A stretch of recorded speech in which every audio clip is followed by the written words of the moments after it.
24 news में मैं पूजा कश्यप एक बार फिर स्वागत करती हूं। आइए बढ़ते हैं भैड़ी की खबर की तरफ। भैड़ी में सपा के पूर्व मंत्री अताउर रहमान के नेतृत्व में थाने में से ही जुलूस की शक्ल में गए सपाई, भारी भीड़ रही मौजूद। तो वहीं विधायक के कार्यालय के सामने भाजपाइयों को पुलिस ने जबरन भाजपा कार्यालय में घुसेड़ा, तो वहीं भाजपाइयों ने किया इसका विरोध।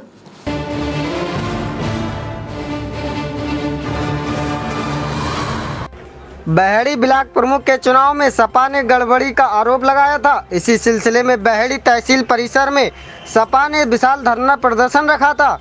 आयोजन की अनुमति मिल चुकी थी। एकाएक पुलिस प्रशासन ने कहा तहसील परिसर में धरना प्रदर्शन आयोजित नहीं किया जाएगा। उधर सपा ने भी धरना प्रदर्शन की पूरी तैयारी कर रखी थी। मामला उस समय बिगड़ गया जब विधायक की 2 गाड़ियां मंच के सामने लगा दी गईं। तभी पुलिस के हाथ पैर फूल गए। उधर सपाई भी धरना प्रदर्शन करने को उतारू हो गए। पुलिस ने बमुश्किल सपाइयों को मनाया तथा उनकी वहीं गिरफ्तारी कर ली गई। जुलूस की शक्ल में सपा के पूर्व मंत्री अताउर रहमान के नेतृत्व में भारी संख्या में सपा कार्यकर्ता थाने पहुंच गए तथा उन्हें वहां भी एक मंच सजा मिला। पूर्व मंत्री अताउर रहमान ने थाने में ही कार्यकर्ताओं को संबोधित करते हुए काफी देर भाषण दिए। पुलिस प्रशासन सपाइयों को काफी देर मनाती रही। कुछ देर बाद पुलिस ने सपाइयों को रिहा कर दिया। थाने से ही जुलूस की शक्ल में सपाई नारेबाजी करते हुए सपा कार्यालय पर जाने लगे। इसी बीच डाकखाने मोड़ पर भाजपा कार्यालय के सामने भाजपाई खड़े थे तथा वह भी नारेबाजी करने लगे। फिर पुलिस ने भाजपाइयों से कार्यालय में जाने को अनुरोध भी किया। भाजपाइयों का कहना था कि इतने बड़े जुलूस को निकालने की किसने अनुमति दी है। वह इसी बात का विरोध कर रहे थे।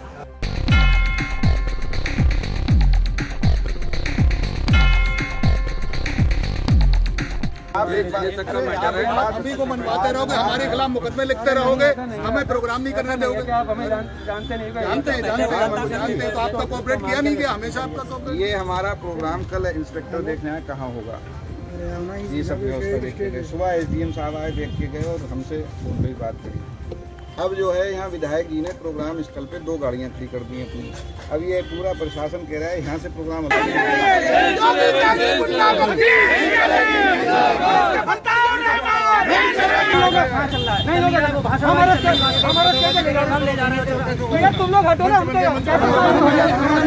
जनता इस टाइम चारों तरफ बहेड़ी के पूरे आक्रोश में है।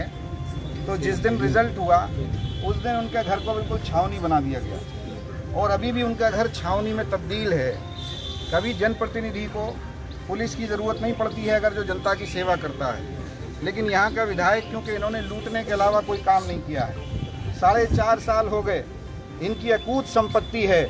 इनकी संपत्ति की अगर जांच करा ली जाए तो पता लग जाएगा कि इन 5-4.5 साल के अंदर इनके पास आज सैकड़ों गुना ज़्यादा संपत्ति हो गई है।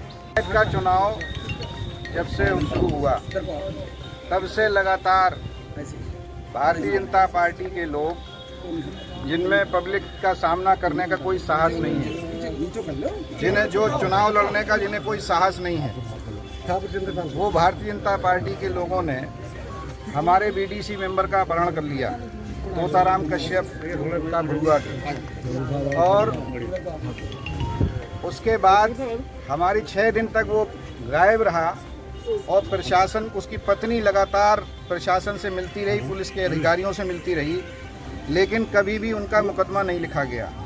6ठे दिन वो कैसे ही छूटकर वहाँ से भागा, तब अपने घर पहुँचा। और उसके अलावा बहेड़ी में दुरनिया थाने में गफार रहमान जो हमारे प्रत्याशी थे ब्लॉक प्रमुख के, उनके खिलाफ एक फर्जी मुकदमा लिख लिया कि इन्होंने प्रमाण पत्र छीना है। उसके बाद बहेड़ी में भी 2 मुकदमे पहले फर्जी करे। एक अपहरण का किया, जो उनके पास ही BDC मेंबर था, उस पर एक SC/ST एक्ट का मुकदमा करवा दिया। दूसरा मुकदमा थाना शीशगढ़ में लिखा गया, शेरगढ़ में लिखा गया और शीशगढ़ में लिखा गया, और वहाँ भी एक फर्जी मुकदमा हमारे कार्यकर्ताओं के नेताओं के ऊपर लिख दिया और हमारे प्रत्याशी की तरफ। लगातार इनकी GD खुली हुई है और यहाँ के विधायक के दबाव में लगातार मुकदमे हो रहे हैं।